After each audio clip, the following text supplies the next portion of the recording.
Hey guys, do you remember a guy named Billy Mitchell, the King of Kong, the world record holder for some Donkey Kong scores, who was later accused of cheating and had all of his records revoked? Well, for this past year, and maybe even a little longer, he's been suing some of the people who said he cheated, and right now he's winning.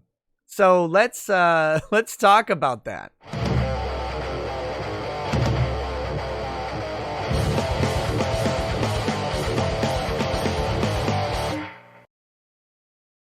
Hey, what's up, guys? Welcome to Law-Splaining the Interwebs. I'm your host, Nick Rekieta of Rekieta Law, a small law firm in central Minnesota. And today we're talking again about Billy Mitchell. I've done a couple videos on Billy Mitchell in the past, but there was a major update in his case that just happened that we need to talk about now, because now Billy's lawsuit has gone from a long shot to something with a possibility of winning, and according to this latest ruling, not a bad chance of winning, which is pretty interesting. But that's not the only update that's happened since we last talked.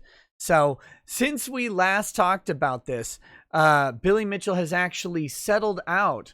He's actually settled out one of the lawsuits that he had going. He had two main ones operating. He had one against Twin Galaxies, which is the publisher of the video game world record book that had held his scores and then decided to revoke the world records and say that he did not hold them because he, in effect, cheated. They're the main source of his lawsuit. The other was a YouTuber by the name of Apollo Legend.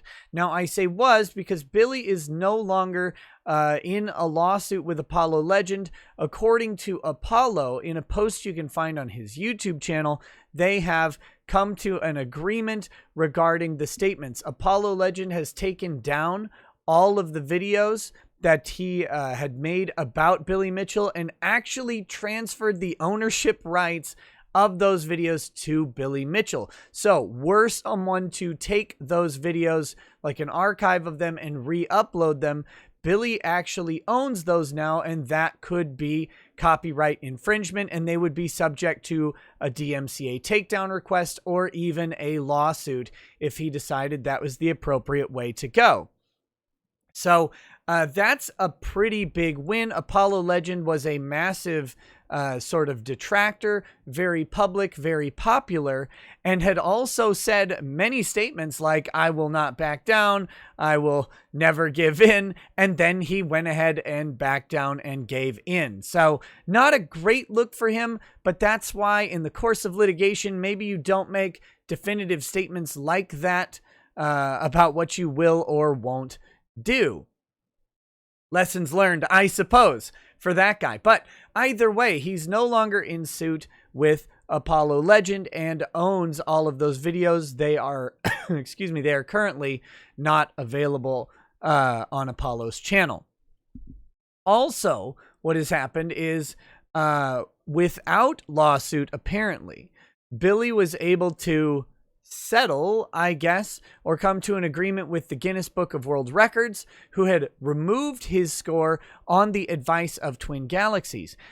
His settlement with I shouldn't say settlement, his agreement with Guinness appears to have him presenting enough evidence to convince Guinness that the world record was valid, despite what Twin Galaxies has said. And this has long been one of Billy's arguments from the beginning of this controversy, was that he actually had a substantial amount of evidence that Twin Galaxies refused to review.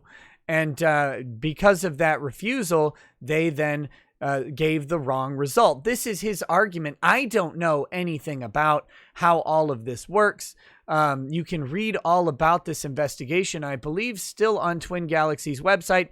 If not, there's an internet archive or description of it somewhere. But the long and short of this is that Billy recorded his performances for Donkey Kong, allegedly in front of a live audience, and allegedly had the machines checked and tested by some certified experts, including a Nintendo engineer, verified that the boards, the circuit boards being used inside the machine were original circuit boards and not some sort of emulator. Now, some online sleuths detected some artifacts or lack of artifacts or whatever that they believe meant that the actual footage that Billy turned in would not be able to be produced on an original board or a PCB, right? The original PCB, which is the circuit boards inside the machine. Instead, they allege that he had to use something called an MAME emulator, and therefore it's not an original score, making it invalid for the category in which he qualified. All right. Now, Billy has maintained from the start that he had the board certified and verified and that no emulation was used in any kind, and that is kind of at the core of his dispute. Twin Galaxies, however, did not interview the engineers or the any of the attendees of the alleged live events or anything like that.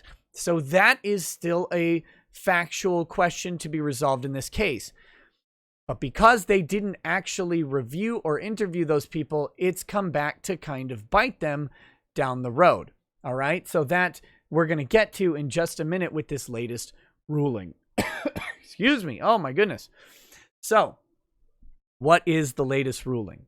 What is the latest ruling? He's eliminated the competitor, so to speak, in Apollo Legend by settling that out, and that is no longer at issue. He's left with only Twin Galaxies, and the issue that that was in front of the court was something called an anti-SLAPP motion. Now, if you followed this channel for a while, you'll know that anti-SLAPP motions are something that come up in certain states for defamation or actions related to speech. This is a cause of action for defamation and false light, which is a play on defamation, and the underlying fact set is the same. This is based on the speech of Twin Galaxies, right? Their speech in posting statements about Billy Mitchell in regards to his performance of playing Donkey Kong. So there's a long legal analysis that goes into an anti-SLAPP motion, and I'll summarize it very quickly in a moment. But what an anti-SLAPP motion is it says that this lawsuit, so in this case, Twin Galaxies would be alleging that Billy Mitchell is only bringing this lawsuit to chill or stop their First Amendment rights, their right to speak, by using the courts to threaten or intimidate them over an allegedly frivolous lawsuit. So that was what they brought to the court. In California, you do this by making a special motion to strike the pleadings. Once the pleadings are struck for being frivolous, you win. You win the lawsuit. That's the idea. Now, in response to that, Billy has to prove all of the he has to make what's called a prima facie or an on-the-face showing for all of the major elements of each cause of action. In this case, defamation and false light. So a summary of the elements are he has to say that Twin Galaxies made a statement, that the statement was about him, the statement was false and defamatory, that the statement caused him damages, and since he admitted to being a public figure, he had to allege that they did so with the requisite amount of malice. Now, malice is not just mean feelings, but in under California law where this is taking place, it's actual malice, which is knowledge of the falsity or reckless disregard for the truth. So he has to provide some evidence or some factual assertions that Twin Galaxies either knew their statements were false or they acted in reckless disregard to finding the truth. We're going to get to that in just a minute, and how he did it is really, it's based on the missteps that Twin Galaxies appears to have made in this entire thing from start to finish. But the judge did rule that Billy Mitchell gets to proceed with his lawsuit. So he ruled against Twin Galaxies. He said that Billy Mitchell has made a prima facie showing of each element of his claims of defamation and false light, and therefore this case should move on to summary judgment and to trial. Summary judgment is probably not going to happen in the defamation suit. We have a factual dispute between the parties, and that makes summary judgment very difficult, if not impossible, unless those factual disputes are resolved somewhere. In theory, they could be resolved between the time of a summary judgment motion and the anti-SLAPP, which has already occurred. It's possible, but it is unlikely, because the whole idea behind a defamation lawsuit is one person says one set of facts and the other says that those sets of facts are false. So unless you can show where those two parties actually agree on the facts, it's not going to happen. But long story short, this thing is going to the next step, which would be summary judgment, and then the final step, which would be a trial if summary judgment fails. Now, how did Billy get past the anti-SLAPP? Well, remember, he had to prove that Twin Galaxies made a statement, which they did. Now, they had to prove that their statement was covered by First Amendment protections, which was pretty obvious. They're publishing a statement to the public about a public event, which was this world record about a person involved in the event, which is Billy Mitchell. That's their right to free speech. They can say that stuff. And so the right is implicated. It's not like they said this thing in a in a back room of a speakeasy, a dimly lit table to just one other person. It was never intended for anything. I mean, even that might be covered. But in this case, you've got a public statement that's by a publication, probably going to be protected by the First Amendment. So easy analysis there. And then it goes to Billy to go ahead and prove out the underlying elements. So did they make the statement? Yes, they made the statement. Was the statement false? Billy says it's false.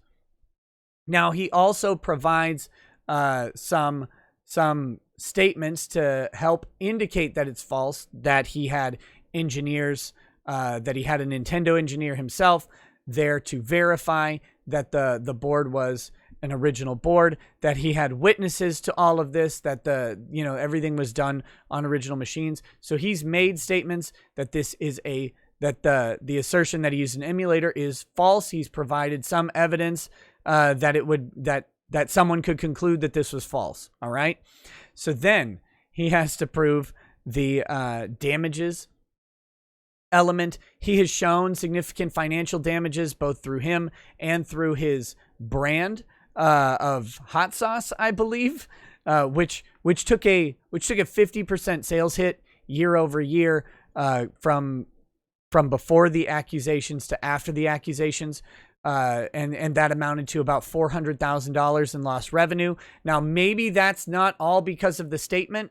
That's a fact to be presented at trial. However, at this stage of the case, all factual matters are resolved in Billy's favor. So he's presented some evidence that he lost a significant amount of income through the hot sauce stuff. He clearly suffered damage to reputation, because if you just type in Billy Mitchell onto Google, you'll find all sorts of allegations all over the place that he is a cheater. Right? So his reputation is damaged, and it's damaged in his workspace, which is that of professional video game player or whatever. So that's the damages element of it. So then he has to go ahead and prove that they had the actual malice element of it. And how he did this is kind of one of the most important parts of the case right now. Public figures have very, very hard times in defamation because they have to prove that the other person actually should have known or did know that what they're saying was false. So in this case, when this stuff first started coming down, Billy Mitchell alleges and declares that he asked Twin Galaxies, and the principal of Twin Galaxies, Dan Hall, to go ahead and interview people, to talk to the engineers who verified it, to check out this evidence that he was trying to present. Dan Hall refused to do so, according to Billy, and that is actually supported by statements made on Twin Galaxies' website, as well as statements alleged to be made by Dan Hall himself, and those statements were not refuted in any way by Twin Galaxies, where they said it doesn't matter what engineers you had verified it. We don't care if you have engineers. We don't care about witnesses. What we did was look at videotapes. And there's something to be said for that answer in both ways. We're going to the tapes, we're going to the evidence that you presented, and we've determined that you can't do this. That's one way to look at it. But on the other hand, saying we don't care about your evidence, we don't care about the professional engineers who have verified this because we've looked at a videotape. I mean, that presents a problem as well in the eyes of a judge and in the eyes of a jury. And so now these two parties will have to go to court and prove who has the better set of evidence. And that will be the challenge. That is going to be a big challenge for Billy Mitchell because the evidence against him is very compelling to many people. They look at this evidence and they say, Billy Mitchell's a cheater. But at the same time, have they been presented I shouldn't say the proper, but have they been presented Billy's case fairly?